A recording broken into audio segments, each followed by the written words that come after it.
Oui. Amen. Alors, mes frères et sœurs, le thème qui m'a été proposé, c'est Viens, Esprit de sainteté. Et le texte pour la méditation, c'est Galates chapitre 5, du 16e au 25e verset. Alors, je ne sais pas si vous voulez que nous lisions les textes ou nous pouvons les sauter.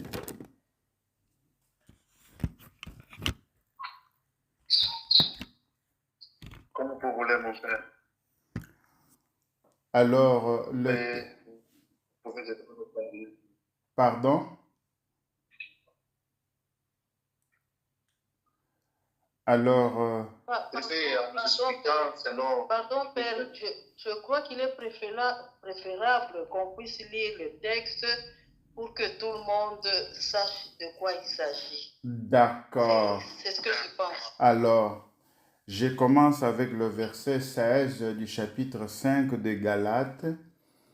Je vous le dis, marchez sous la conduite de l'Esprit Saint et vous ne risquerez pas de satisfaire les convoitises de la chair.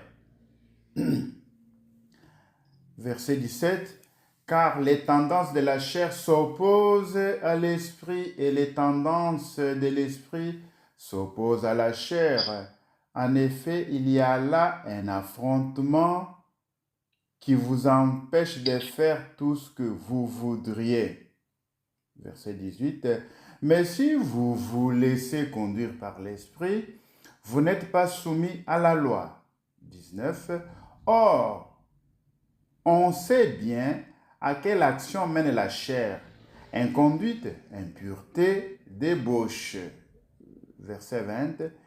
Idolâtrie, sorcellerie, haine, rivalité, jalousie, emportement, intrigue, division, sectarisme. 21. Envie, beuverie, orgie et autres choses du même genre. Je vous préviens, comme je l'ai déjà fait, ceux qui commettent de telles actions ne recevront pas en héritage le royaume des dieux. Verset 22. Mais voici le fruit de l'esprit. Amour, joie, paix, patience, bonté, bienveillance, fidélité,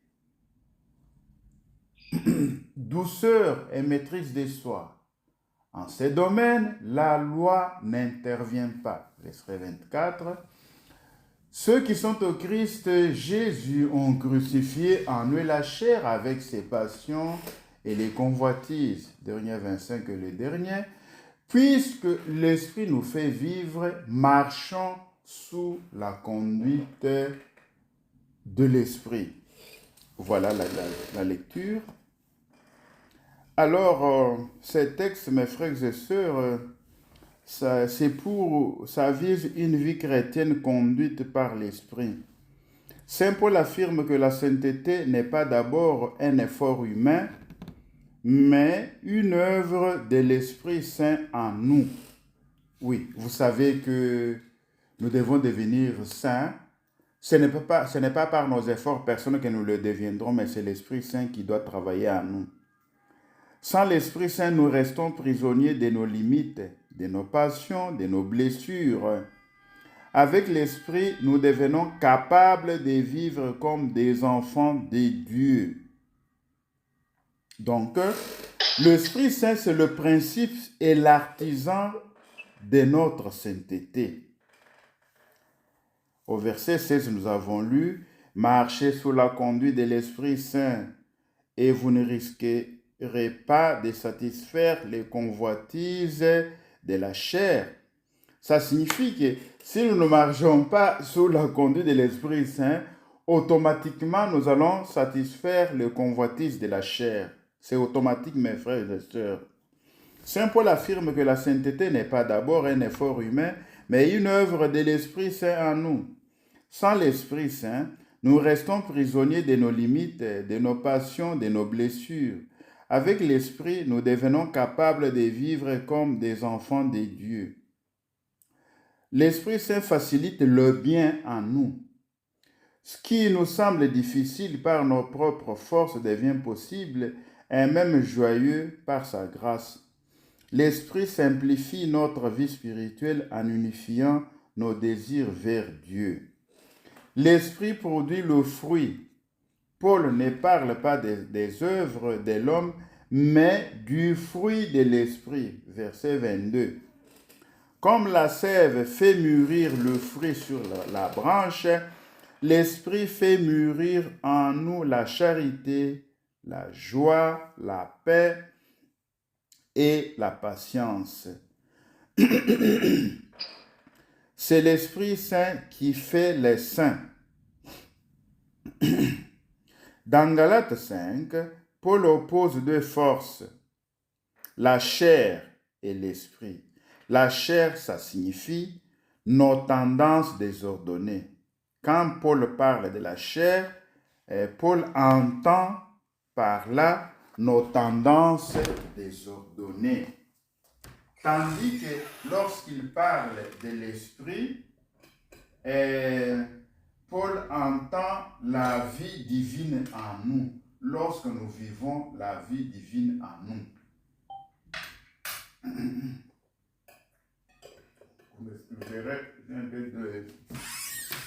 Je m'excuserai, j'ai un peu de mal de gorge. Vous m'excuserez. J'ai pris un peu de gingembre maintenant. Je pense que ça va aller. Donc, je disais que la chair, il s'agit de nos tendances désordonnées. Lorsqu'il parle de l'esprit, c'est la vie divine qui est en nous. Alors, lorsque nous avons l'esprit... Pardon, Père Désiré. Oui. Je voudrais un peu poser une question. Donc, en fait, c'est une discussion qu'on a avec des frères et sœurs. Quand quelqu'un pense à faire du mal ou bien à parler du mal de quelqu'un, est-ce que ça veut dire que cette personne-là n'a pas l'Esprit Saint? C'est ça ma préoccupation. En ces moments-là. À un moment donné, on a l'Esprit Saint et puis après, on ne l'a plus. Alors, comment ça se passe? Comment ça se passe? Est-ce que je peux vous répondre à la fin? Notez bien votre question. Allô? D'accord. Oui, notez-la. Terminons, je vais vous répondre et vous donner même mon expérience sur le Saint-Esprit. Merci, Père. Oui, l'Esprit Saint purifie le cœur, éclaire l'intelligence, fortifie la volonté, produit en nous les fruits de sainteté, qui sont amour, joie, paix, patience, bonté, bienveillance, fidélité, douceur, maîtrise de soi. Selon la théologie catholique, la sainteté n'est pas une perfection morale. La sainteté, c'est une union vivante avec Dieu. Nous devenons saints lorsque nous sommes unis à Dieu. L'Esprit Saint nous configure au Christ. Il nous fait aimer comme Jésus. Il nous fait pardonner comme Jésus. Il nous fait servir comme Jésus. Sans l'Esprit, pas de sainteté. Avec l'Esprit, tout devient possible. Alors, quels sont les obstacles à la sainteté? En d'autres mots, les combats contre la chair. Car la chair a des désirs contraires à l'esprit et l'esprit a des désirs contraires à la chair. Verset 17. Donc en nous, il y a un combat. La chair combat contre l'esprit et l'esprit combat contre la chair. Et c'est nous qui décidons. Par exemple, s'il vous vient le désir de parler contre votre frère, en ce moment-là, la chair est en train de triompher. C'est comme si la chair vient de marquer un but. Alors, si vous vous rendez compte, non, Je ne dois pas parler mal contre mon frère. Je ne dois pas critiquer les gens. Vous vous repentez dans votre cœur en ce moment-là. Alors, et là, l'esprit a vaincu. Et alors, tout cela peut se dérouler même au niveau de notre tête. Nous sommes tentés de commettre un péché déterminé, œuvre de la chair. Notre conscience nous illumine, c'est-à-dire l'Esprit de Dieu nous illumine. Non, ça, il ne faut pas le faire. Et vous ne le faites pas, l'Esprit de Dieu a triomphé en vous en ce moment. Vous avez écouté la voix de Dieu, l'Esprit de Dieu en ce moment-là et vous n'êtes pas tombé dans le péché. Et si vous tombez dans le péché, c'est-à-dire vous perdez l'Esprit Saint, nous avons toujours l'occasion de récupérer avec la miséricorde de Dieu que nous puisons dans la confession. Lorsque nous nous repentons, nous confessons au prêtre tous nos péchés, il fait la prière sur nous. Cette prière-là, c'est l'invocation de l'Esprit Saint. Nous retrouvons la grâce que nous avions perdue. Paul énumère les obstacles sous les noms d'œuvres de la chair.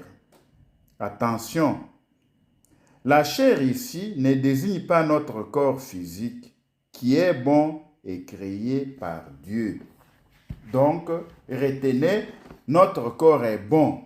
Notre corps est bon, pourquoi? Parce qu'il est créé par Dieu. Alors, il faut qu'on ne tombe pas dans ce que les théologiens appellent le manichéisme. Alors, ici, le corps, la chair ne désigne pas notre corps physique, qui est bon et créé par Dieu, mais notre penchant à vivre sans Dieu, replié sur notre égoïsme, c'est ça la chair. Les idoles du cœur sont l'impureté, l'idolâtrie, les sorcelleries. Les poisons des relations sont les haines, les discordes, les jalousies, les emportements, les disputes et les divisions. Ces comportements attristent l'Esprit Saint. J'ai souligné cette phrase. Ces comportements attristent l'Esprit Saint. Ils dressent un mur entre notre âme et la source de vie, nous empêcher de respirer l'air pur de la grâce. Donc, lorsque nous tombons dans les emportements, les divisions, les discordes, les haines, l'impureté, l'idolâtrie, les critiques, les commérages, nous dressons un mur entre nous et la grâce de Dieu. Nous ne respirons plus de la grâce de Dieu. En d'autres termes, la sève de la grâce de Dieu, nous sommes comme une branche. La sève de la grâce de Dieu n'entre pas en nous à cause de ces comportements. Saint Paul est très concret. Il nomme les comportements qui étouffent l'esprit et ferment le cœur à la grâce. J'insiste, lorsque nous cédons à ces comportements aux œuvres de la chair que j'ai énumérées, nous nous coupons de la grâce de Dieu. Nous nous coupons de la grâce de Dieu. C'est comme si nous mettons un mur au-dessus de notre champ. Quand la pluie tombe, la pluie ne tombe plus sur notre champ. Il pleut tout autour là, mais dans notre champ, il ne pleut pas. Nous avons construit un mur en béton qui empêche la pluie de tomber, qui empêche au soleil de piquer nos plantes afin d'opérer la croissance, la photosynthèse, ainsi de suite, quand manque le soleil. Et les plantes dans notre champ, ce que nous avons planté, petit à petit, va finir par mourir. Alors, nous l'avons déjà dit, les œuvres de la chair Paul en cite plusieurs, impureté, Donc, celui qui vit dans l'impureté ne peut pas avoir l'Esprit Saint. De même, celui qui cultive la jalousie dans un groupe de prière, l'Esprit Saint le fuit. L'Esprit Saint est triste. Celui qui crée les divisions dans le groupe, même en famille et au travail, entre amis, celui qui vit dans la haine, l'Esprit Saint ne peut pas travailler sur lui. La fois passée dans mes autres enseignements, j'ai insisté beaucoup que c'est le plus grand péché que je vois chez nous au Congo. À cause de nos tribus là qui sont une richesse, c'est devenu, je dirais, une occasion de chute. Les gens s'haïssent les uns les autres. On hait quelqu'un seulement parce qu'il appartient à telle tribu, non pas parce qu'il a fait tel péché, il a commis tel péché, il a volé, il a engrossé la fille d'autrui. Non, le fait qu'il appartient seulement à une telle tribu déterminée. Il y a chez nous au Congo les tribus qui sont comme des martyrs. Alors, même l'emportement, le fait de quand vous vous emportez là, vous êtes dans ce qu'on appelle en français là, tous les états, l'Esprit Saint fuit. Les rivalités, vous voulez prendre la place de tel, tout ça. Vous éliminez tel pour prendre sa place. L'Esprit Saint n'est pas là. Dans les beuveries, les orgies, manger de manière démesurée, commencer à faire n'importe quoi, s'enivrer, et commencer à commettre l'impureté suite à la boisson qu'on a bu à l'excès, on a mangé à l'excès, à l'occasion de certains anniversaires, ou fêtes des mariages, ou fêtes des diplômes, je ne sais quoi. Tout ça, ça éloigne l'Esprit Saint. Vous devez toujours dire, il ne faut jamais dormir ivre. Quand vous dormez ivre, là, est-ce que l'Esprit Saint est avec vous? Quand vous dormez ivre, là, si les sorciers qu'on a envoyés du village vous tentent, arrivent chez vous, est-ce qu'il ne va pas entrer? Et il ne va pas vous faire du mal. Quand vous dormez ivre, là, vous vous réveillez demain matin, fatigué. Vous vous lavez vite, vous allez au travail. Si on a mis les fétiches devant la porte là, est-ce que les fétiches là ne vont pas vous prendre? Vous vous êtes enivré, vous avez trop mangé à la fête où vous étiez. Vous êtes chrétien, vous vous fragilisez. Il y a un enseignement que j'ai fait sur le chrétien, la sorcellerie. Je ne sais pas si vous l'avez écouté. Un bon chrétien, le sorcier ne peut pas l'attaquer. Le sorcier a peur de lui. Mais un mauvais chrétien, le sorcier l'attaque et il a raison de l'attaquer. Et ça aussi, ça empêche l'Esprit Saint de descendre sur nous. La sorcellerie, l'idolâtrie. L'idolâtrie, ça signifie, dans votre cœur, vous ne mettez pas Dieu à la première place. À la première place, c'est votre corps, c'est vous-même, c'est le travail, c'est l'argent, c'est le sexe, c'est le mari, c'est la femme, ce sont les enfants. Il y en a qui font de leurs enfants des idoles et ils appellent ça amour. Il y a des femmes qui font de leur mari des idoles et ils appellent ça amour. Il y a des personnes qui vivent dans la dépendance affective. Dernièrement, il y a 2 semaines, j'ai fait une récollection ici sur la dépendance affective. Alors, la dépendance affective ne vous permet pas de recevoir le Saint-Esprit. Donc, c'est toutes ces attitudes que je viens d'énumérer détruisent la paix intérieure, blessent les relations, empêchent la prière, ferment la porte à l'esprit. J'insiste, ferme la porte à l'esprit. Quand vous vivez dans ces histoires que je viens d'énumérer ici, vous avez fermé la porte à l'esprit. L'Esprit Saint ne peut pas venir agir en vous. Ne peut pas. Pour que l'Esprit Saint agisse en vous, vous devez faire la pénitence, dire, Seigneur, je ne veux plus ces péchés. Faire l'acte de contrition et courir auprès du prêtre vous confesser. Vous allez alors rétablir la connexion. Ah, vous avez parlé de la connexion. Collection eza malamu te, eza malamu te. Ah, yo sali masumu. Collection ekozala malamu mushindu gai. Mushindu gi. Excusez-moi d'un peu de vous amuser. Alors, la connexion à l'Esprit Saint, voilà le problème. Tout ce que j'ai énuméré ici, ne vous connectez pas à l'Esprit Saint. Il n'y a pas de connexion. Yo na internet te. Okuzo yango te. Ataba pesio Starlink, il y a Elon Musk, okozala yango te. Je ne connais pas les lingala, je m'efforce, vous allez me corriger. Alors, le plus grand obstacle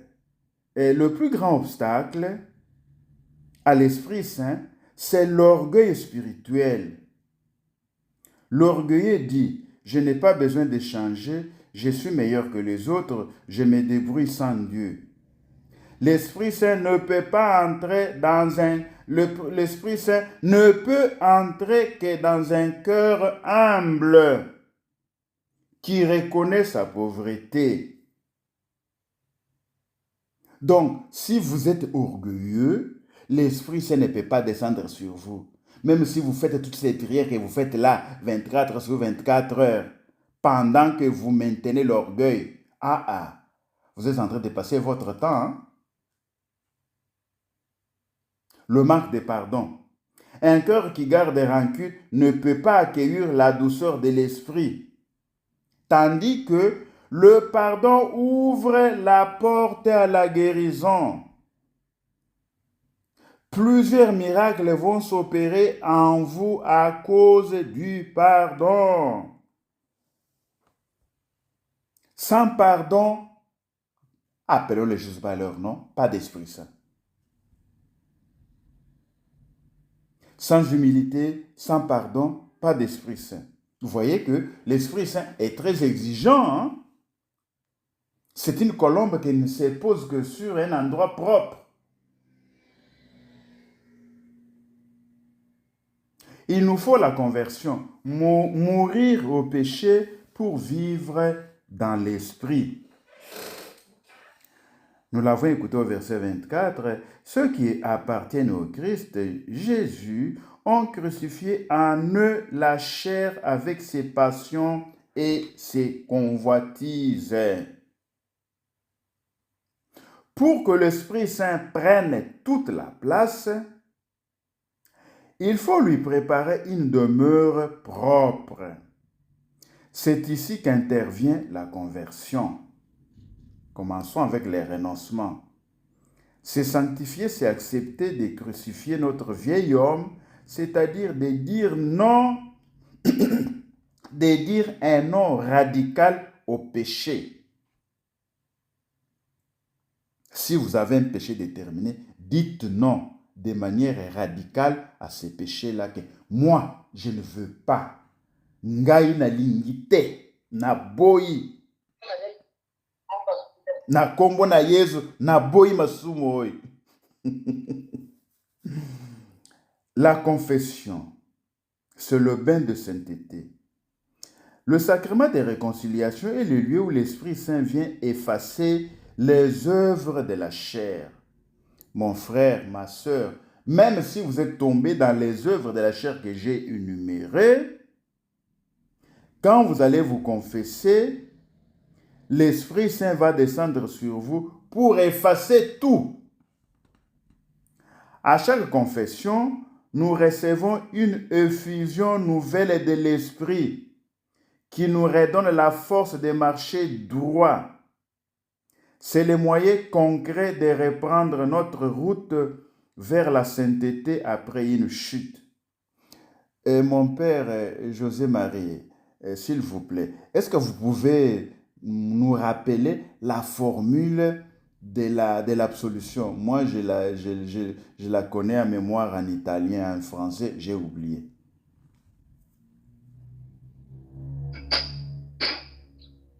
formule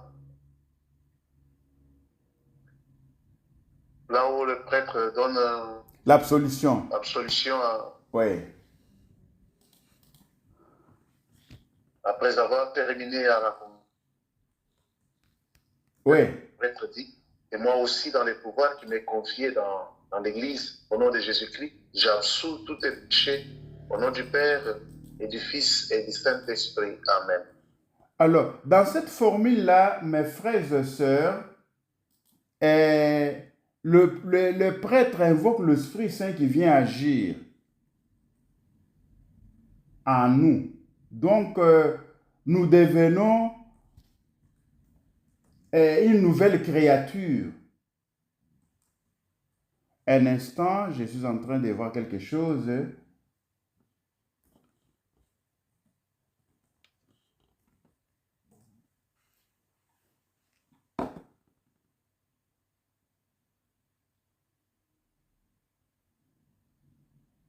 Alors,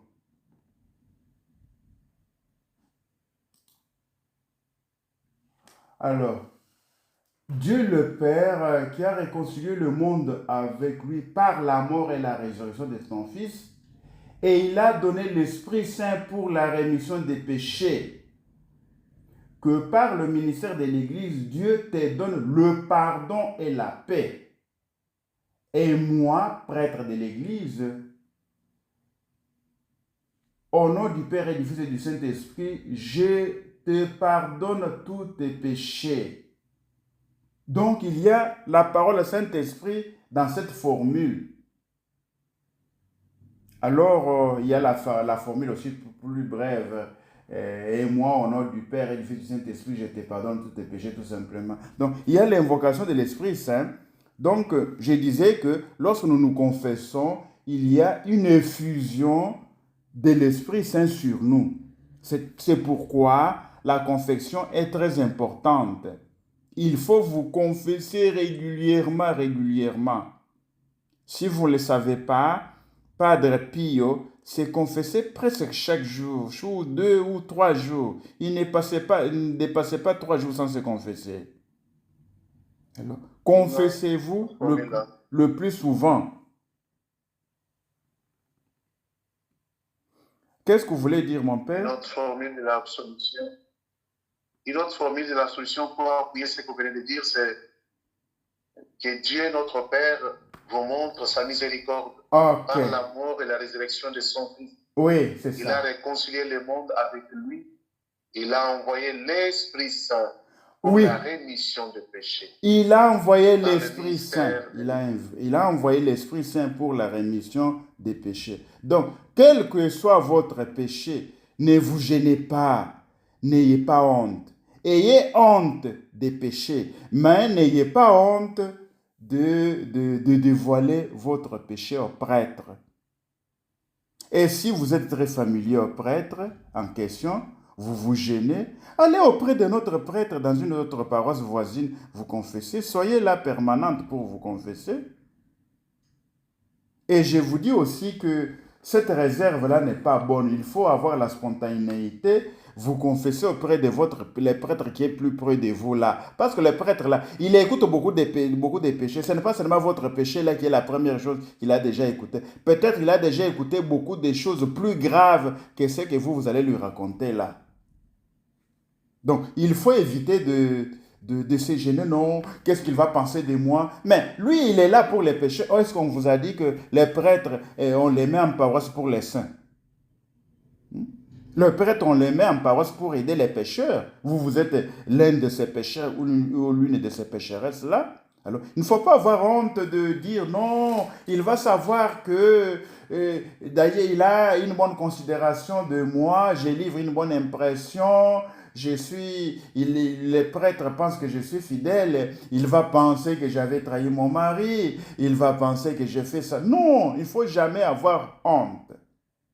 Au contraire, j'ai déjà lu certains livres des saints où certains saints se mettaient en public et ils avouaient leurs péchés.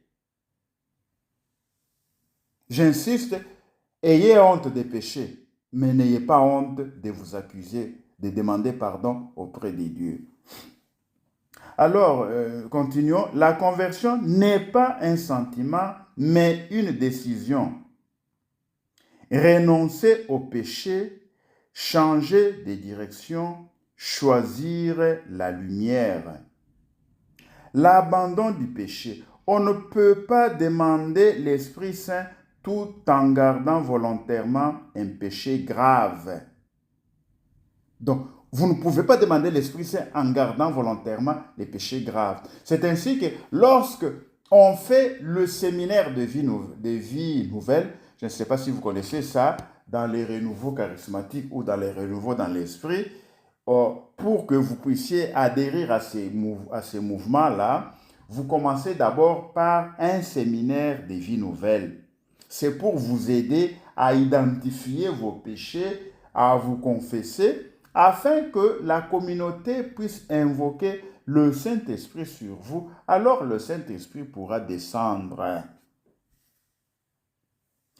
Il faut couper avec les occasions des chutes, rompre avec les relations toxiques, renoncer aux habitudes qui détruisent l'âme.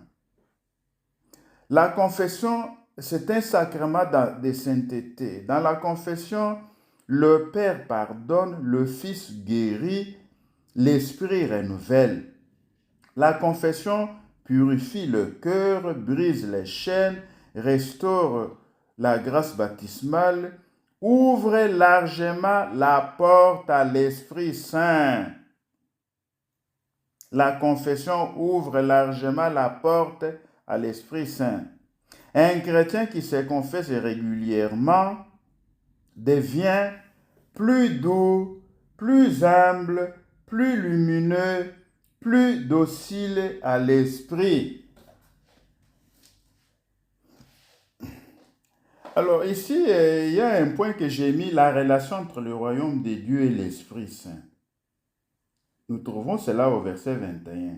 Ceux qui commettent de telles actions n'hériteront pas du royaume des dieux, c'est-à-dire les œuvres de la chair.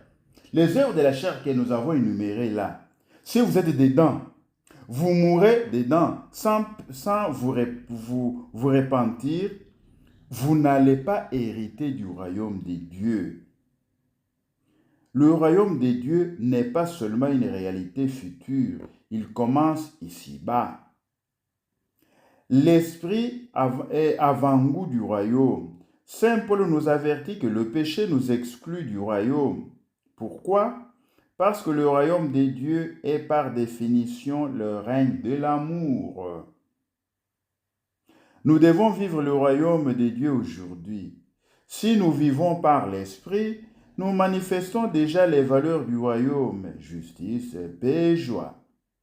Être saint, c'est laisser l'esprit instaurer le gouvernement des dieux sur nos pensées, nos paroles et nos actes. Le royaume des dieux, c'est la vie dans l'esprit. Le royaume est un don de l'esprit. Le royaume des dieux n'est pas un lieu, mais une vie. La vie de l'esprit en nous, la présence des dieux dans le cœur, la charité vécue au quotidien. L'Esprit Saint prépare le royaume en nous. Chaque fruit de l'Esprit est une sémence du royaume. L'amour construit le royaume, la paix manifeste le royaume, la joie annonce le royaume. Sans l'Esprit, pas de royaume. Un chrétien qui vit selon la chair s'écoupe du royaume. Un chrétien qui marche selon l'Esprit devient citoyen du royaume dès maintenant. Frères et sœurs, l'Esprit Saint veut faire de nous des saints, des témoins, des disciples missionnaires. Pour cela, ouvrons-lui notre cœur. Renonçons au péché. Confessons-nous régulièrement. Cultivons les fruits de l'Esprit. Marchons chaque jour sous sa conduite. Alors notre vie deviendra un reflet du royaume, une lumière pour le monde, une joie pour Dieu. Puisque l'Esprit nous fait vivre, marchons sous la conduite de l'Esprit. Cette semaine, choisissons une œuvre de la charité, choisissons une œuvre de la chair qui nous encombre et déposons-la dans le sacrement du pardon. Demandons à l'Esprit Saint de faire grandir en nous un aspect particulier de son fruit. Peut-être plus de douceur dans nos paroles ou plus de maîtrise de soi dans nos colères. Prions. Viens, Esprit de sainteté, viens purifier nos cœurs. Apprends-nous à renoncer à ce qui nous éloigne de toi et fais de nous des héritiers joyeux de ton royaume. Amen. Loué soit Jésus-Christ. Amen. Amen. Oui, j'ai terminé. La maman qui m'a posé la question, si elle n'a pas trouvé la réponse, elle peut répéter la question. Non, j'ai trouvé la réponse dans ce qu'il a dit. J'ai compris. Ok. Alors, s'il y a quelqu'un d'autre qui a une question, il peut aussi la poser.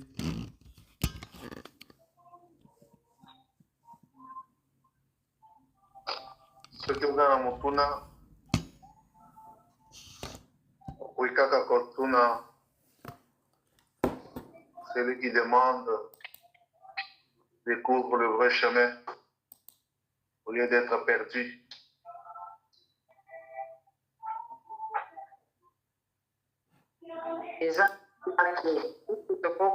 Texte wana oyo pera la biso eza kitoko penza. Toyeki bien te dada olobi nini ta fraîche là. Le père pourra nous disponibiliser ce texte par Pas de problème. Il pourra vous disponibiliser, que ce soit l'audio sur YouTube, que ce soit les textes normaux. Merci. Je vous en prie. Alors, je crois que nous avons terminé. Je vois qu'il n'y a pas de questions. Oui, merci beaucoup, mon père.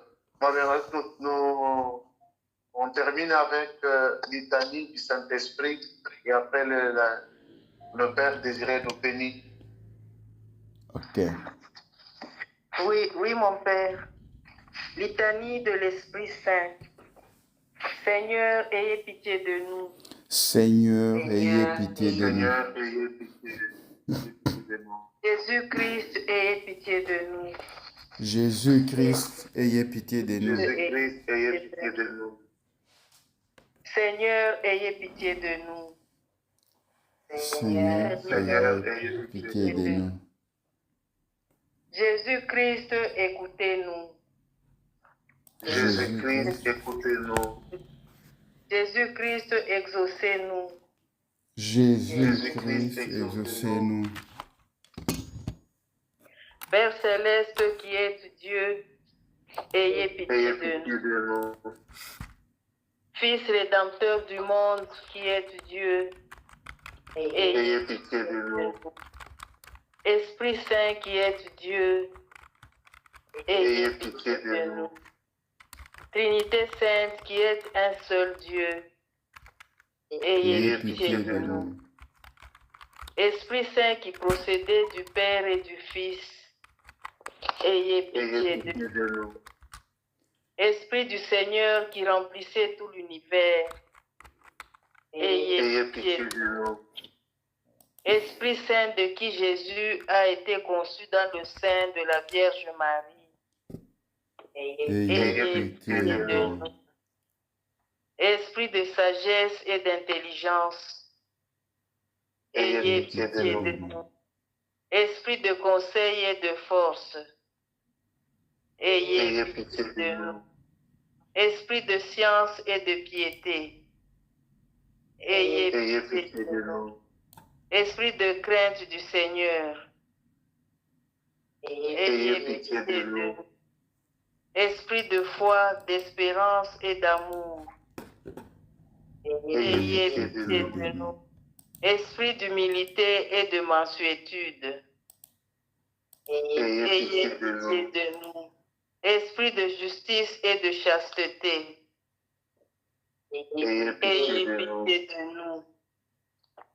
Esprit Saint qui répandait la charité dans nos cœurs, ayez pitié de nous.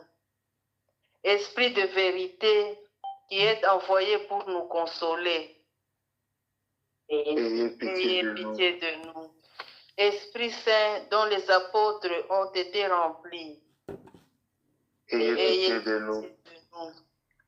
Esprit de toute grâce qui distribuez vos dons selon votre bon plaisir, ayez pitié de nous.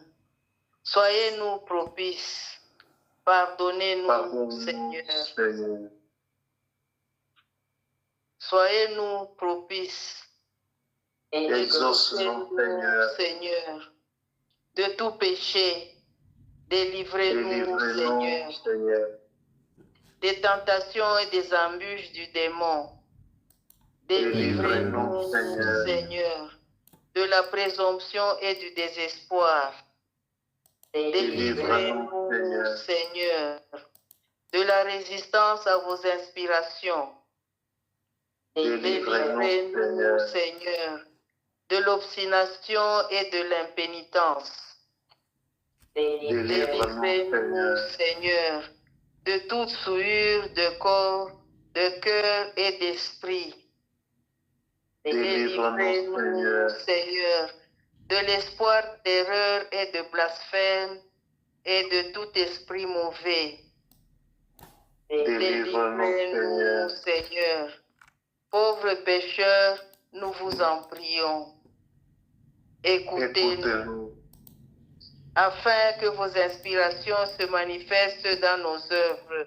Nous vous en prions. Écoutez-nous, afin que nous ne profanions jamais notre âme dont vous avez fait votre temple. Nous vous en prions. Écoutez-nous, afin de ne pas vous contrister, vous qui êtes l'Esprit Saint de Dieu, nous vous en prions.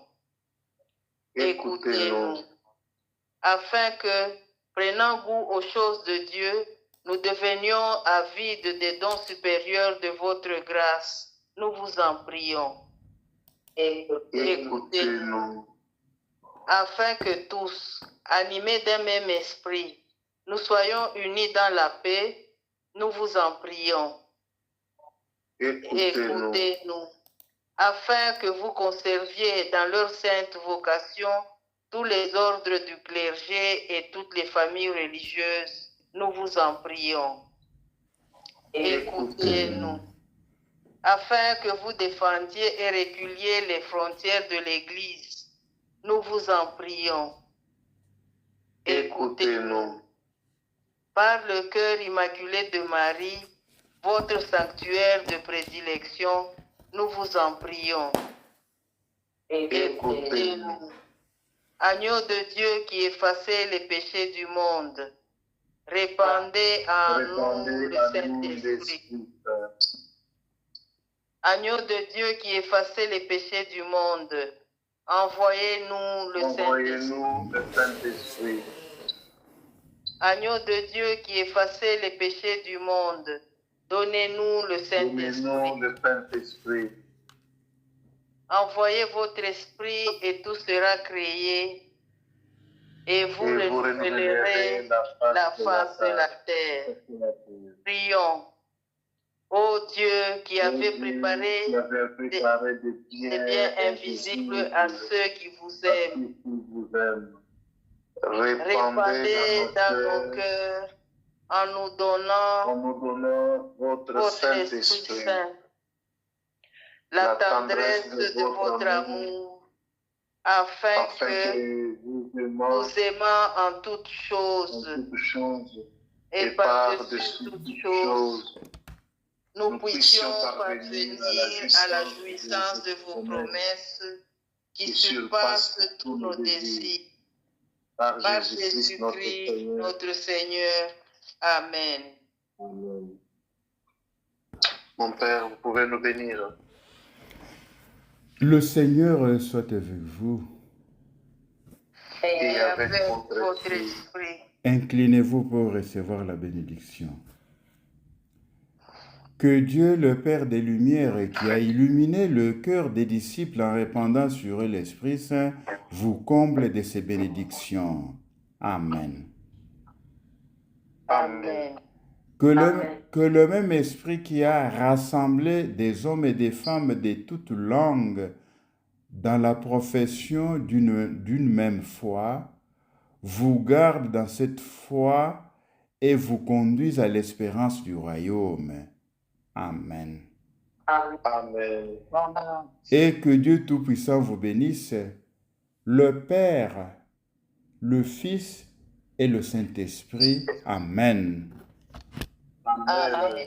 Bénissons le Seigneur. Nous rendons grâce à Dieu. Merci.